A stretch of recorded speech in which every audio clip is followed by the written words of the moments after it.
తీతుకు రాసిన పత్రిక మొదటి అధ్యాయం మొదటి 2 వచనాలు చదువుకుందాం. తీతుకు రాసిన పత్రిక మొదటి అధ్యాయం మొదటి 2 వచనాలు. దేవుడు ఏర్పరచుకొనిన వారి విశ్వాసము నిమిత్తమును నిత్య జీవమును గూర్చిన నిరీక్షణతో కూడిన భక్తికి ఆధారమగు సత్య విషయమైన అనుభవ జ్ఞానము నిమిత్తమును దేవుని దాసుడు యేసుక్రీస్తు అపోస్తుడైన పౌలు మనందరి విశ్వాస విషయములో నా నిజమైన కుమారుడగు తీతుకు శుభమని చెప్పి వ్రాయునది. ఆ నిత్య జీవమును 3-4 వచనాలు. ఆ నిత్య జీవమును అబద్ధమాడనేరని దేవుడు అనాది కాలమందే వాగ్దానము చేసెను గాని ఇప్పుడు మన రక్షకుడైన దేవుని ఆజ్ఞ ప్రకారం నాకు అప్పగింపబడిన సువార్త ప్రకటన వలన తన వాక్యమును యుక్త కాలములయందు బయలుపరచను. తండ్రి అయిన దేవుని నుండి మన రక్షకుడైన క్రీస్తు యేసు నుండి కృపయు సమాధానం కనికరమును సమాధానమును నీకు కలుగును గాక. చదవబడిన దైవ లేఖనంలో అమూల్యమైన సంగతులు దేవుడు మనకు బయలుపరచగలుగునట్లు ప్రార్థన చేసి వాక్యాన్ని విందాం. ప్రతి ఒక్కరు కూడా ప్రార్థనలో ఏకీభవించండి. ఘనుడవైన మా తండ్రి, మహాఘనత వహించిన వాడా, ఘనకార్యాలు గొప్ప కార్యాలు ఉన్నతమైన ప్రభావము కలిగిన ఆశ్చర్యమైన మహాశ్చర్యమైన కార్యములు చేయగలిగిన వాడవు నీవు. మీ కార్యములను అన్నింటినీ తలపోసుకుంటూ మీ నామాన్ని స్తుతిస్తున్నాం. పెందలక్కడనే మీ పాద సన్నిధికి వచ్చి మీ వాక్కులు వినగోరే గొప్ప భాగ్యం మీరు మాకు ప్రసాదింపజేసినందుకై స్తోత్రములు.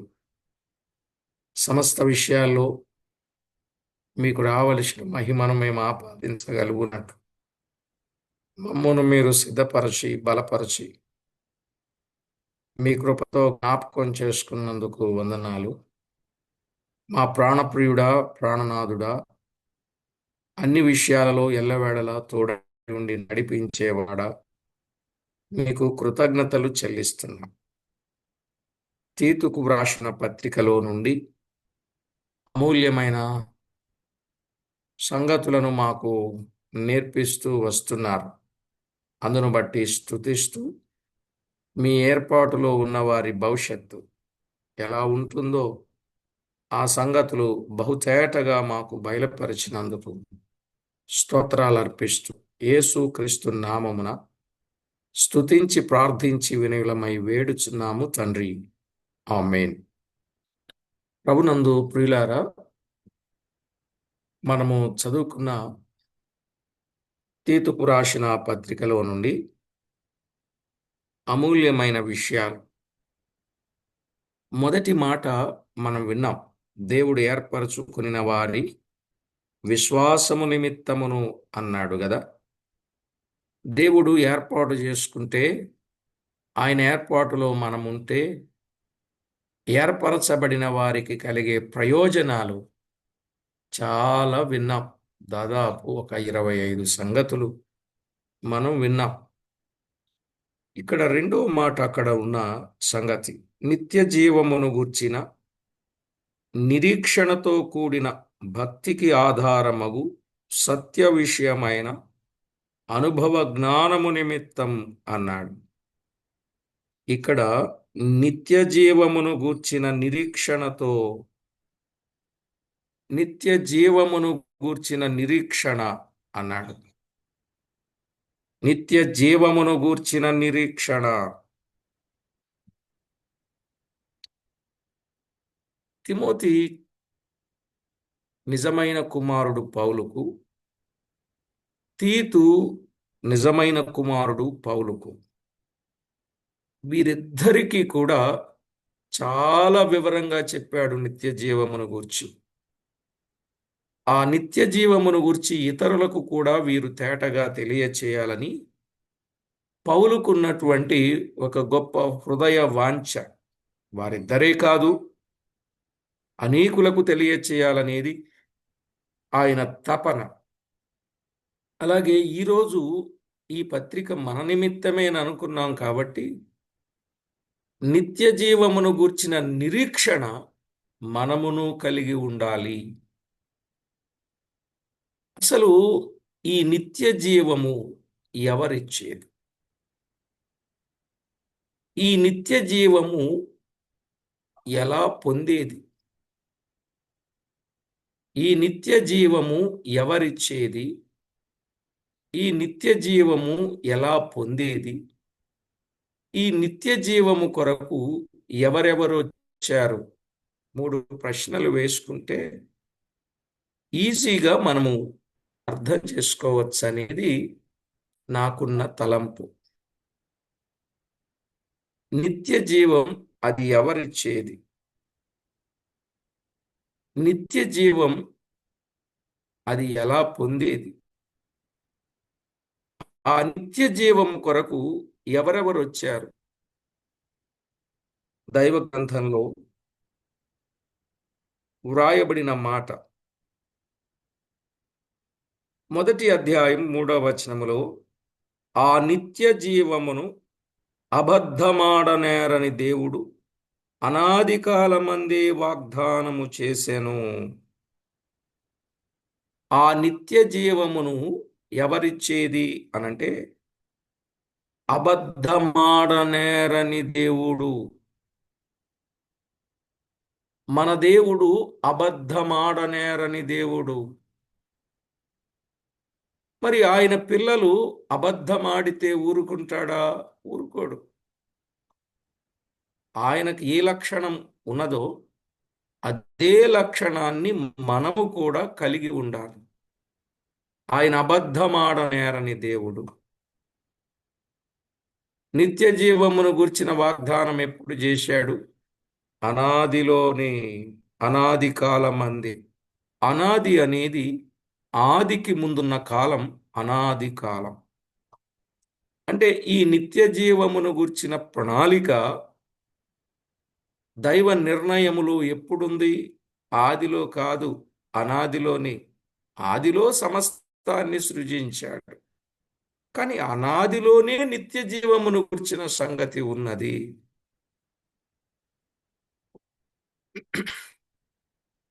అర్థమవుతుందా అండి? వాగ్దానం చేసింది ఎవరు? అబద్ధమాడనేరని దేవుడు. అలాగైతే ఆ నిత్య జీవం ఎందుకు ఇచ్చాడు? ఆ నిత్య జీవం ఎందుకు ఇచ్చాడు అనేది కూడా మనం ఒక ప్రశ్న వేసుకోవచ్చు. యోహాను సువార్తలో 3వ అధ్యాయం 15వ వచనములో,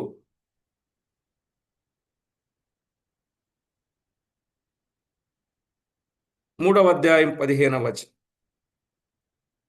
విశ్వసించు ప్రతివాడును నశింపక ఆయన ద్వారా నిత్య జీవము పొందునట్లు. నశింపక ఎవరెవరు? యోహాను సువార్త 3వ అధ్యాయం 16వ వచనం, 3:16లో వ్రాయబడింది, దేవుడు లోకమును ఎంతో ప్రేమించెను కాగా ఆయన తన అద్వితీయ కుమారునిగా పుట్టిన వాని యందు విశ్వాసముంచు ప్రతివాడును నశింపక నిత్య జీవము పొందునట్లు ఆయనను అనుగ్రహించెను. ఇక్కడ ప్రతివాడును నశింపక నిత్య జీవము పొందునట్లు. ప్రియులారా, జాగ్రత్తగా ఆలోచన చేయండి. నిత్య జీవమును గూర్చిన నిరీక్షణ, నిత్య జీవమున్నదనేది మనకు అర్థమైంది. వాగ్దానము చేసింది ఎవరు? అబద్ధమాడనేరని దేవుడు. ఎప్పుడు వాగ్దానం చేశాడు? అనాదిలోని అనాదిలోనే వాగ్దానము చేశాడు. ఎందుకు? నశింపకుండునట్లు. ఎవరెవరు? ప్రతివాడు ప్రతివాడు నశింపకుండునట్లు నిత్య జీవము పొందాలని ఆయన ప్రణాళిక. అలాగైతే ప్రభునందు ప్రియులారా, దైవ గ్రంథములో వ్రాయబడిన ఈ సత్యాన్ని మనం గుర్తించాలి. దేవుడు ప్రతివానికి నిత్య జీవమును సిద్ధం చేశాడు. అనాదిలోని ఎంత గొప్ప సంగతి! అట్టి నిత్య జీవాన్ని పొందాలంటే ఏం చెయ్యాలి? నేను చాలా క్లుప్తంగా చెప్తున్నా. ఇట్టి నిత్య జీవాన్ని పొందాలంటే ఏం చేస్తే నిత్య జీవాన్ని పొందగలుగుతారు? ఏం చేస్తే నిత్య జీవాన్ని పొందగలుగుతారు అనంటే,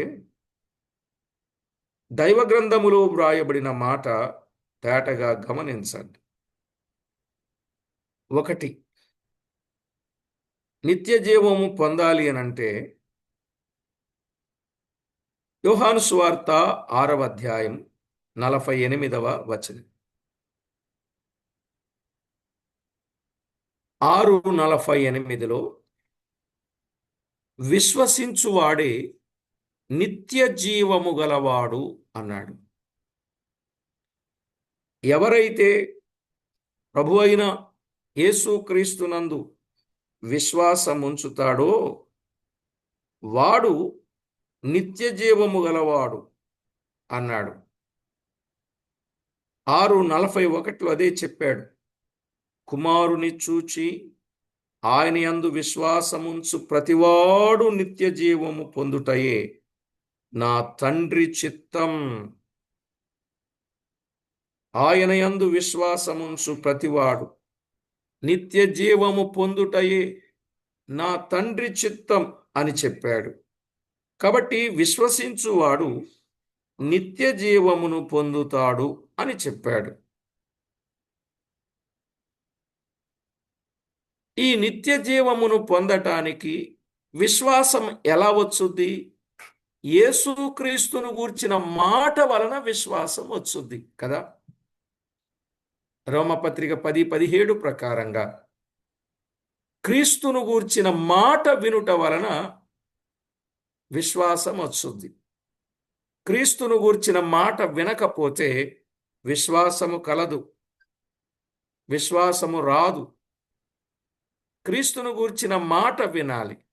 మాట వినాలి అంటే ఆ లేఖనం అంటే లేఖనముల యందు మనకేమున్నది?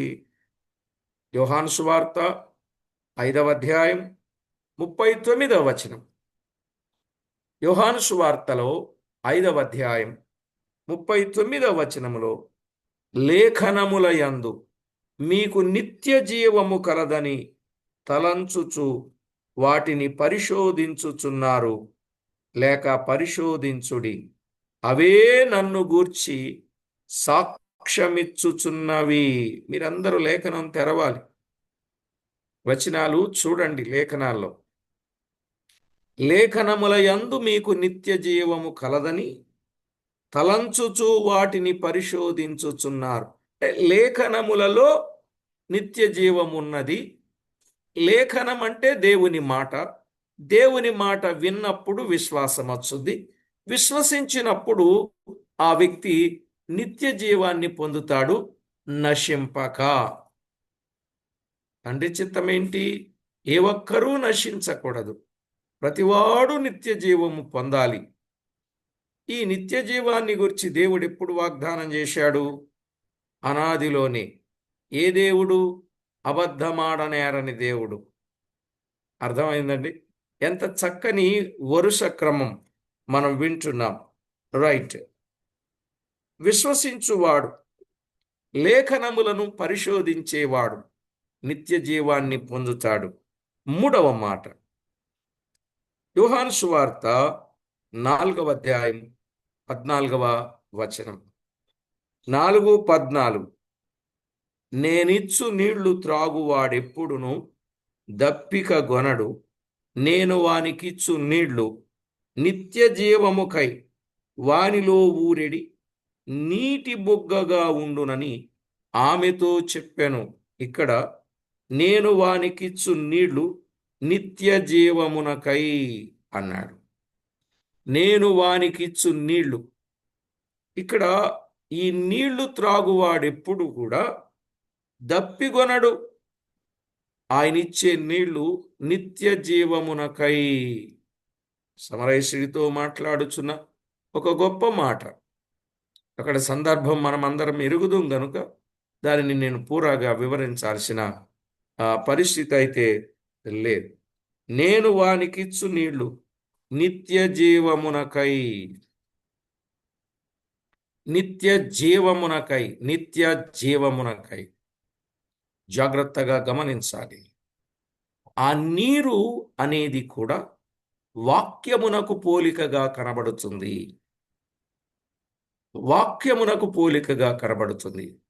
కాబట్టి 1 విశ్వాసం, 2 లేఖనములు, 3 నీరు. ఒక వ్యక్తి నిత్య జీవానికి వెళ్ళాలి అనంటే ఈ అనుభవాలు తప్పనిసరిగా కలిగి ఉండేటట్లుగా ఉండాలి అనే సత్యాన్ని మనము చూస్తున్నాం. 1 నీరు అన్నాడు. రెండవది యోహాను సువార్తలోని 6వ అధ్యాయం 27వ వచనం. యోహాను రాసిన సువార్త 6వ అధ్యాయం 27వ వచనం.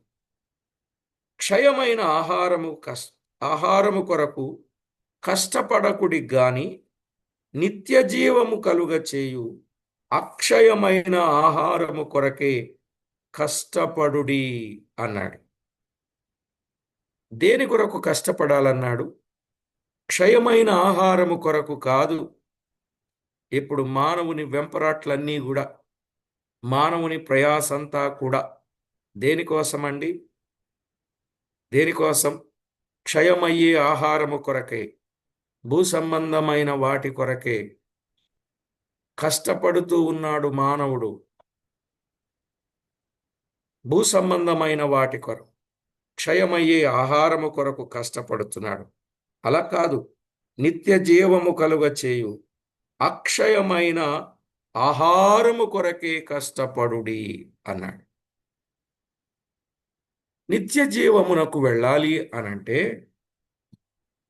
అక్షయమైన ఆహారాన్ని సంపాదించుకోవాలి. అక్షయమైన ఆహారాన్ని సంపాదించాలి. మళ్ళా అక్షయమైన ఆహారం అంటే ఏది? ఆయన వాక్కే ఆహారం. నీరు ఆయన వాక్కు, ఆహారము ఆయన వాక్కు, లేఖనము ఆయన వాక్కు. కనుక అక్షయమయ్యే ఆహారం, క్షయమయ్యే ఆహారం కొరకు కాదు. అందుకే భూమి ఆకాశాలు గతించిన నా మాటలు ఎన్నడును గతించవు, నా మాటలు ఆత్మయు జీవమునయున్నవి అన్నాడు. ఈ వచనాలన్నీ మనకు తెలుసు కదండి. ఆయన మాటలు ఆత్మయు జీవమునై ఉన్నవి. కాబట్టి ప్రభునందు ప్రియులారా, దేవుని వాక్యములో వ్రాయబడిన మాట ఇది 4వ సంగత. కనుక ఒక వ్యక్తి నిత్య జీవమునకు వెళ్ళాలి అనంటే అక్షయమైన ఆహారము కొరకు కష్టపడాలి. చూడండి, శారీరకమైన ఆహారము కొరకు ఉదయము నుండి రాత్రి వరకు ఎంత కష్టపడతారో, మరి అక్షయమైన ఆహారము కొరకు ఏం కష్టపడుతున్నారు? అది మీరు జ్ఞాపకం పెట్టుకోండి. అక్షయమైన ఆహారాన్ని సంపాదించాలి. రైట్. ఇంకా 5వది, ఒక వ్యక్తి నిత్య జీవానికి వెళ్ళాలి అనంటే మరొక విషయాన్ని గమనించవచ్చు. 6వ అధ్యాయం యోహాను సువార్త 54వ వచనంలో చెప్పాడు. 6:54, నా శరీరము తిని నా రక్తము త్రాగువాడే నిత్య జీవము గలవాడు అన్నాడు. నా శరీరము తిని నా రక్తము త్రాగువాడు నిత్య జీవము గలవాడు అంటే ఆయన శరీరమునకు సాదృశ్యమైన పాత్ర, ఆయన రక్తమునకు సాదృశ్యమైన పాత్రలో పాలివారము కావాలి. విశ్వసించిన వారు ఇవన్నీ ఇక వరుసగా ఈ కార్యక్రమాలన్నీ చేస్తూనే ఉండాలి. అంత్యదినమున లేపబడతాం అన్నాడు. ఆయన శరీరము తిని ఆయన రక్తము త్రాగువాడు నిత్య జీవము గలవాడు. ఎప్పుడు నెలకొక్కసారి కాదండి. ఆదివారం ఆదివారం ప్రభువును జ్ఞాపకము చేసుకోవడానికి ఇచ్చిన ప్రభువు దినం అది. కనుక ప్రభువు దినమున రొట్టె విరిచే కూడిక తప్పనిసరిగా ప్రతి సంఘంలో ఉండాలి. ప్రతి సంఘంలో రొట్టె విరిచే కూడిక ఉంటే ప్రభువును జ్ఞాపకం చేసుకున్నట్లు. ప్రభువును జ్ఞాపకం చేసుకోవడం మూలాన నిత్య జీవము గలవాడు అనే మాట మనము స్పష్టంగా గుర్తిస్తాం. ఇకపోతే ప్రియులారా, మరొక కారణం, యోహాను రాసిన సువార్త 10వ అధ్యాయం 28వ వచనం. నిత్య జీవమునకు వెళ్ళాలి అని అనుకున్నప్పుడు ఎవరు పొందుతారు, ఎవరు వెళతారు? యోహాను సువార్త 10వ అధ్యాయం 28వ వచనం. నేను వాటికి నిత్య జీవమునిచ్చుచున్నాను గనుక అవి ఎన్నటికి నశింపవు, ఎవడును వాటిని నా చేతిలో నుండి అపహరింపడు. ఇక్కడ 3 మాటలు తేటగా వినాలి. 27వ వచనం కూడా చదవాలి. నా గొర్రెలు నా స్వరమును వింటాయి, అవి నన్ను వెంబడిస్తాయి. నా గొర్రెలు నా స్వరము వింటాయి, అవి నన్ను వెంబడిస్తాయి గనుక నేను వాటికి నిత్య జీవమునిస్తాను. ఇక్కడ ప్రభు స్వరాన్ని వినాలి, ప్రభువునే వెంబడించాలి. 3వ మాట ఇక్కడే, ఎవడును వాటిని నా చేతిలో నుండి అపహరింపడు. అంటే ఆయన చేతిలో ఉండాలి. ఆయన గొర్రెలుగా ఆయన చేతిలోనే ఉండాలి. అప్పుడు వాటికి ఆయన ఏమిస్తాడు? నిత్య జీవం. గుర్తుపెట్టుకోండి, ఒక వచనంలో ఆయన స్వరాన్ని వినాలి, ఆయనను వెంబడించాలి, ఆయన చేతిలో ఉండాలి, ఆయన గొర్రెలుగా. ఒక వ్యక్తి తన అనుభవములో నిత్య జీవమును పొందాలి అనంటే ఖచ్చితంగా ఈ అనుభవాలు ప్రతి ఒక్కరి జీవితంలో ఉండాలి. ఆయన స్వరం వింటున్నారా? స్వరము వినడం అంటే ఆయన వాక్యమును వినడం. ఆయనను వెంబడించడం అంటే ఆయనను చెప్పిన ప్రకారంగా వాటి ప్రకారంగా చేయడం. ఆయన చేతిలో ఉండడం అంటే ఆయన సన్నిధిలో మనము ప్రభు రాక వరకు, మన పోక వరకు గడపడం.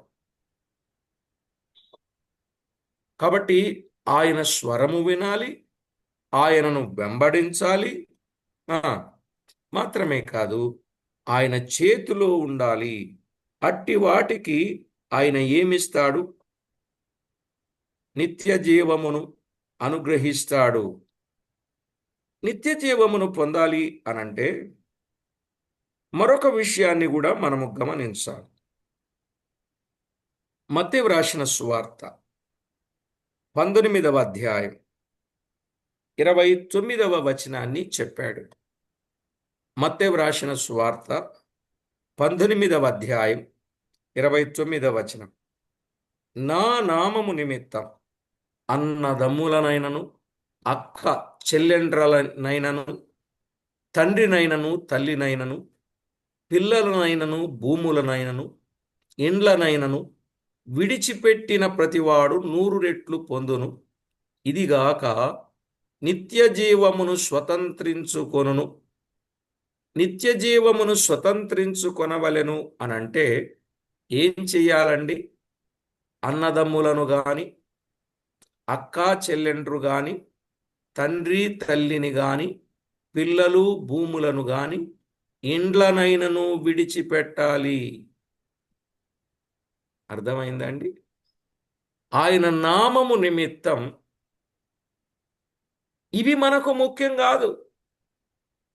అన్నదమ్ములు ముఖ్యం కాదు, అక్క చెల్లెండ్రు ముఖ్యం కాదు, తండ్రి తల్లి ముఖ్యం కాదు, పిల్లలు ముఖ్యం కాదు, భూములు ఇండ్లు ముఖ్యం కాదు.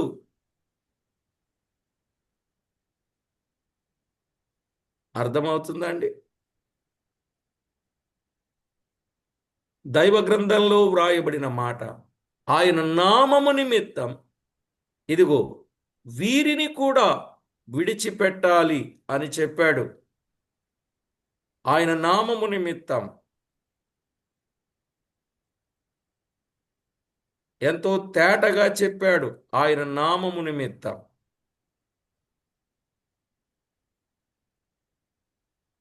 మార్కు రాసిన సువార్తలో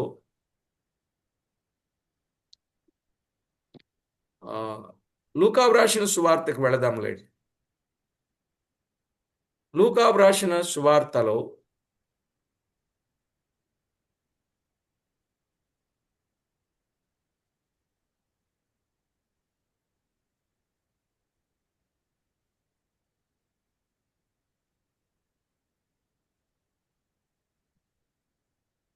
18వ అధ్యాయం 30వ వచనం. లూకా రాసిన సువార్త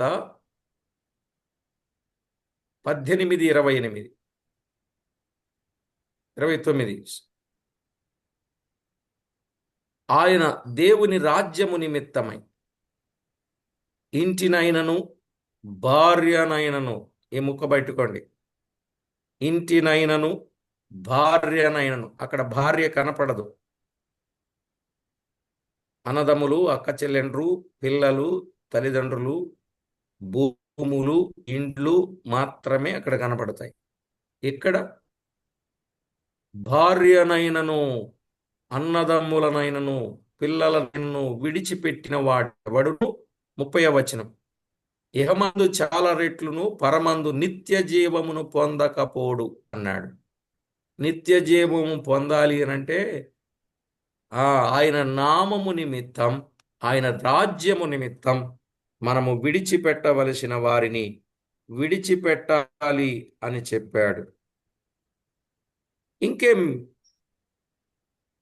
నిత్య జీవమును పొందాలంటే ఇంకా ఏం చేయాలి? మార్క్స్ వార్త 10వ అధ్యాయం 30వ వచనం. మార్క్స్ స్వార్త 10వ అధ్యాయం 30వ వచనం. ఇప్పుడు ఇహమందు హింసలతో పాటు నూరంతలుగా ఇండ్లను, అన్నదమ్ములను, అక్క చెల్లెండ్రను, తల్లులను, పిల్లలను, భూములను రాబోవు లోకమందు నిత్య జీవమును పొందునని మీతో నిశ్చయముగా చెప్పుచున్నాను అన్నాడు. ఇక్కడ చూడండి, ఇహమందు హింసలు పడాలి. ఇహమందు హింసలు, నిత్య జీవమును పొందడానికి ఇహమందు హింసలు పొందాలి.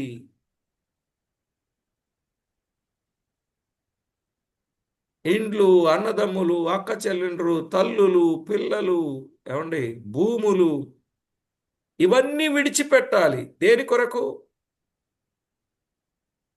దేని కొరకు? దేని కొరకు? నిత్య జీవం. నిత్య జీవము కొరకు. అవసరమైతే ఇవన్నీ విడిచిపెట్టాలి నిత్య జీవము కొరకు. చేయవలసిన పనులన్నీ చెయ్యాలి నిత్య జీవము కొరకు. ఇంకా ఏం చెప్పాడో తెలుసా? నిత్య జీవము కొరకు అవసరమైతే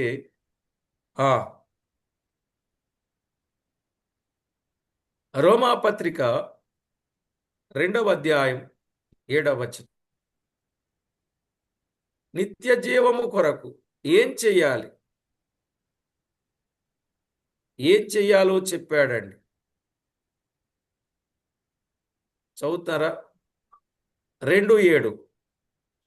సత్క్రియను ఓపికగా చేయొచ్చు, మహిమను, ఘనతను, అక్షయతను వెదకు వారికి నిత్య జీవమునిచ్చును అన్నాడు.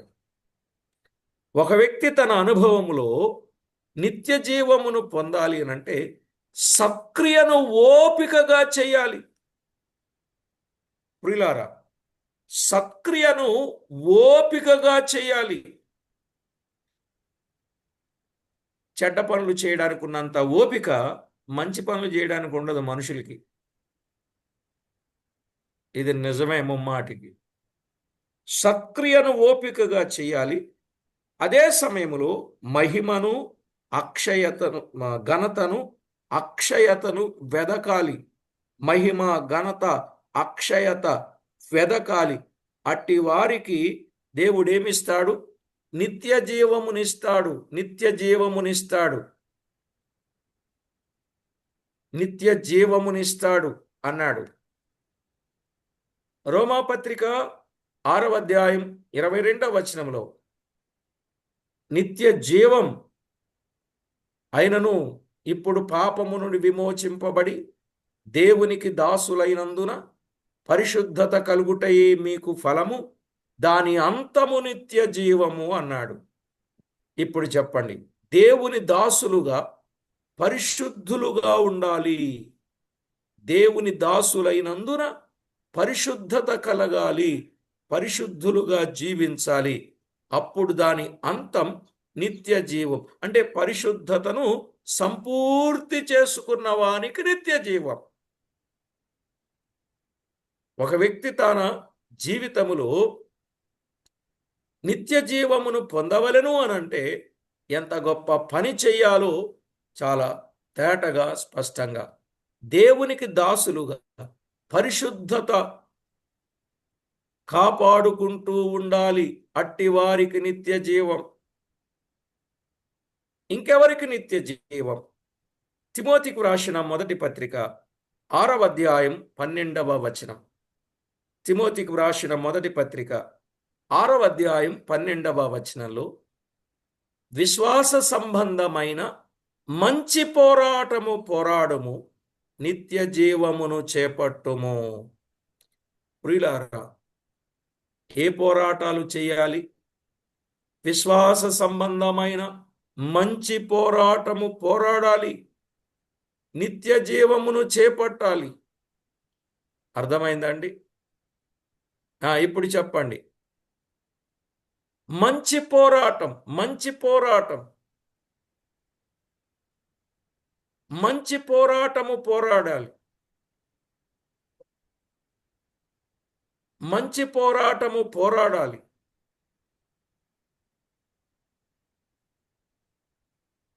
ఎవరైతే మంచి పోరాటము పోరాడతారో అట్టి వారికి నిత్య జీవం ఉన్నది.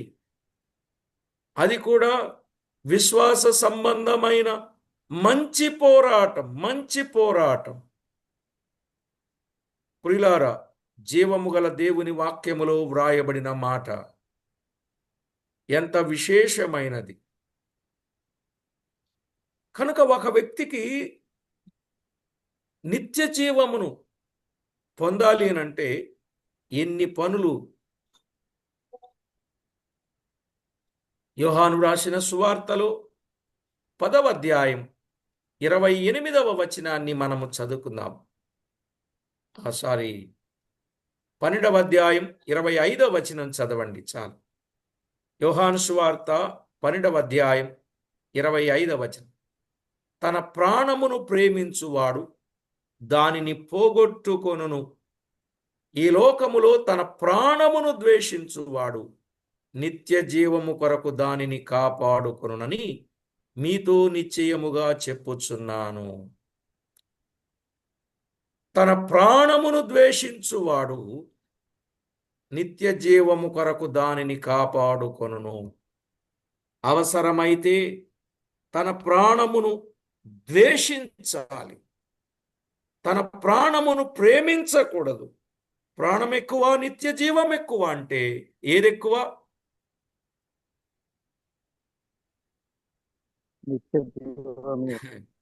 ప్రాణం ఎక్కువ, నిత్య జీవం ఎక్కువ అంటే ఏది ఎక్కువ అంటారు మీరు? నిత్య జీవం. ఎక్కువ అంటారులే గాని ఈ వాక్యం తెలక ముందు అంకల్ జీవమే ముఖ్యం అంటున్నాం. రైట్, జాగ్రత్త, మ్యూట్ పెట్టి. కాబట్టి ఈవేళ మీ జీవితంలో ప్రాణం ముఖ్యం కాదు, నిత్య జీవం ముఖ్యం. అందుకే ఆ రోజుల్లో ప్రాణాలను పోగొట్టుకున్నారండి. పైసలు కాదు, జీతం కాదు, జీవితమే. పైసలు కాదు, ప్రాణమే. జీతం కాదు, జీవితమే. సామాగ్రి కాదు,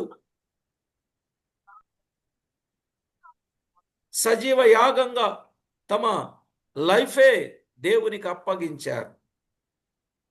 ఈవేళ మనం ఏదైనా అప్పగించడానికి, అర్పించడానికి వెనుకాడుతున్నాం. దయచేసి అలాంటి అనుభవాలు మనం ఎప్పుడూ కలిగి ఉండకూడదు. ప్రాణమును సహా ద్వేషించాడు. దేనికోసం? నిత్య జీవం కోసం. ప్రాణము సహా ద్వేషించగలగాలి. ప్రాణాన్ని పోషించుకునేవాడు ఎక్కడ నిత్య జీవాన్ని స్వతంత్రించుకుంటాడండి? నిత్య జీవమును గురించి దేవుడు అనాది కాలములోని వాగ్దానము చేశాడు. ఆయన తానే మనకు చేసిన వాగ్దానం అంటాడు యోహాను రాసిన పత్రిక 2:25లో. ఆయన తానే మన కొరకు చేసిన వాగ్దానం. ఇట్టి నిత్య జీవమును పొందాలని చాలా మంది వచ్చారు. ధనవంతుడు వచ్చాడు, వెళ్ళిపోయాడు. ఒక అధికారి వచ్చాడు, వెళ్ళిపోయాడు. బైబిల్ గ్రంథంలో అనేకులు వచ్చారు నిత్య జీవం పొందాలని, కానీ వెళ్ళిపోయారు. మరి నిత్య జీవాన్ని ఎవరు పొందారు? నిత్య జీవాన్ని ఎవరు పొందారు? అపోస్తలుల కార్యముల గ్రంథం 13వ అధ్యాయం 48వ వచనం. అన్యజనులు ఆ మాట విని సంతోషించి దేవుని వాక్యమును మహిమపరచిరి, మరియు నిత్య జీవమునకు నిర్ణయింపబడిన వారందరూ విశ్వసించిరి. అన్యజనులండి. అన్యజనులు ప్రభు మాట విని సంతోషించి దేవుని వాక్యమును మహిమపరచి నిత్య జీవమునకు నిర్ణయింపబడిన వారందరూ విశ్వసించిరి. కొందరు ఏం చేశారు? 46వ వచనంలో చెప్పాడు. అప్పుడు పౌలును బర్నబాయు ధైర్యముగా ఇట్లనిది, దేవుని వాక్యం మొదట మీకు చెప్పుట ఆవశ్యకమే, అయినను మీరు దానిని త్రోసివేసి మిమ్మును మీరే నిత్య జీవమునకు అపాత్రులుగా ఎంచుకొనుచున్నారు. గనుక ఇదిగో మేము అన్యజనుల యొద్దకు వెళ్ళుచున్నాము అని చెప్పి 46లో చెప్పగా, అన్యుల దగ్గరకు వెళ్ళి సువార్త ప్రకటించగా అన్యులు నిత్య జీవమునకు నిర్ణయింపబడిన వారందరూ విశ్వసించిరి. కొందరు త్రోసివేసిరి, కొందరు విశ్వసించిరి. కాబట్టి ప్రభునందు ప్రియులారా, త్రోసివేసే వారంగా ఉండకూడదు, విశ్వసించే వారంగా ఉండాలి. మత్తయి సువార్త 19:16లో, ఇదిగో ఒకడు ఆయన యొద్దకు వచ్చి, బోధకుడా, నిత్య జీవము పొందుటకు నేను ఏ మంచి కార్యము చేయవలనని ఆయనను అడిగాను. ఏ మంచి కార్యం చేయాలి? నిత్య జీవం పొందడానికి ఏ మంచి కార్యం చేయాలి? అన్నదానమా, గోదానమా, వస్త్రదానమా, రక్తదానమా, నేత్రదానమా, కిడ్నీ దానమా, అవయవదానమా? ఏమండి, ఏ దానం చేయాలి? ఏం చేస్తే నిత్య జీవం? ఎన్ని సంగతులు చెప్పానండి నిత్య జీవమును పొందాలంటే?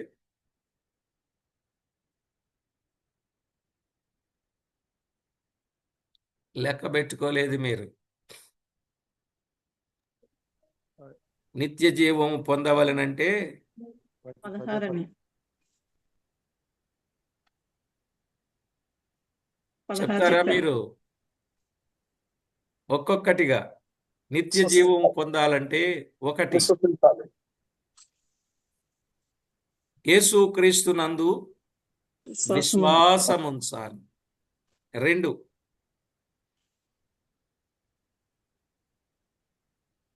లేఖనములందు విశ్వాసం.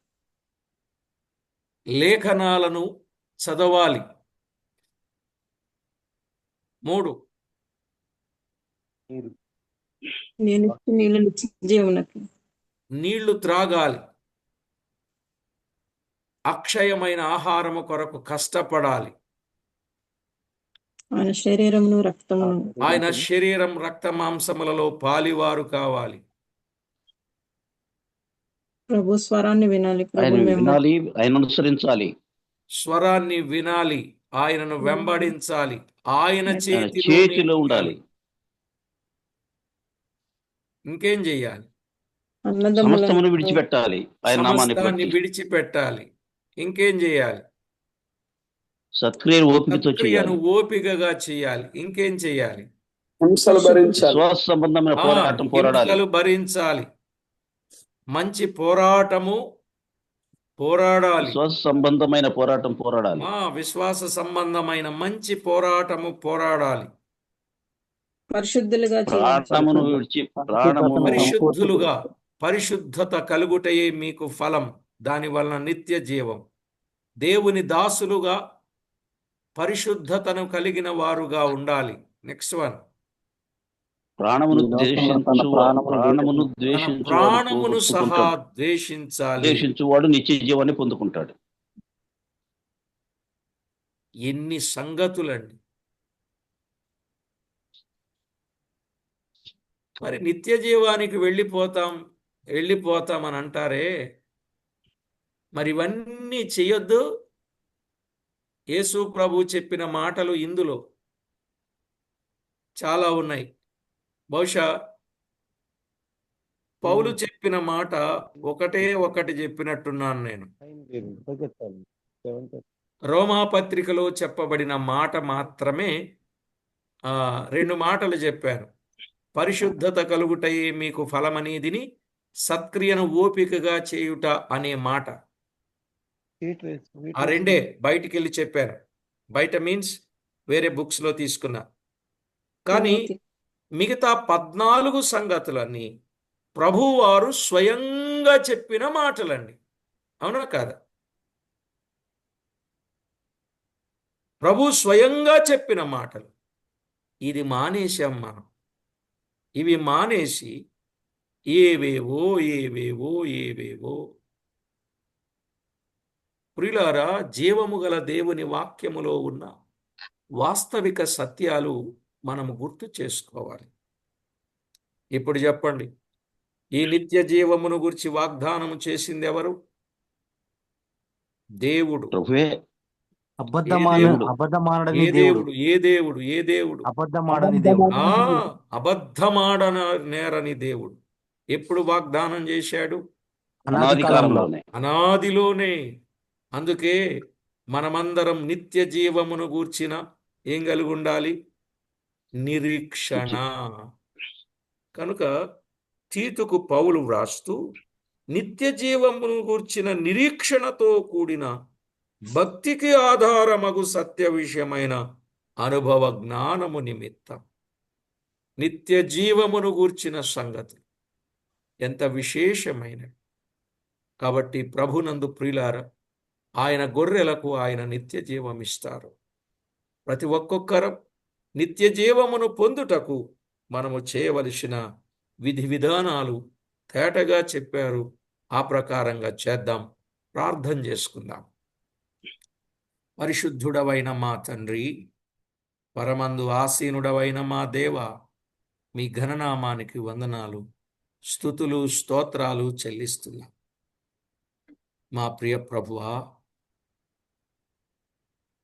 మమ్మను మీరెంతో ఎక్కువగా ప్రేమించాడు. ప్రతివాడు నశింపక నిత్య జీవము పొందాలని మీ ప్రణాళిక, మీ ఆలోచన, మీ సంకల్పం, మీ ఉద్దేశం. మా ప్రభువా, నిత్య జీవము పొందాలంటే నేనే మంచి కార్యం చేయాలి అని అడిగాడు. ఏ మంచి కార్యాలు చేస్తే నిత్య జీవం మాకు దొరుకుతుందో ఏటగా చెప్పారు. మా ప్రాణమును సహా ద్వేషించినప్పుడు మాకు నిత్య జీవము కలుగుతుందని చెప్పారు. అలాగూ ఏ ఒక్కరూ ప్రాణాన్ని పోషించుకోవాలని వారుగా కాక ద్వేషించుకునే వారుగా ఉండగలుగునట్లు సిద్ధపరచమని మీ నిమిత్తం అన్నింటినీ అందరినీ విడిచి నిత్య జీవములో ప్రవేశించగలుగునట్లు సిద్ధపరచమని కోరుచు మా ప్రభువు, మా రక్షకుడు, మా రాజైన నిత్య జీవమును ఉచితముగా అనుగ్రహింపజేసిన మా ప్రభు అయిన క్రీస్తేసు నామమున స్తోత్రము చెల్లించి స్తుతించి ప్రార్థించి మిక్కిలి వినయముగా బ్రతిమిలాడి వేడుచూ ఉన్నాం మా పరమ తండ్రి. ఆమేన్.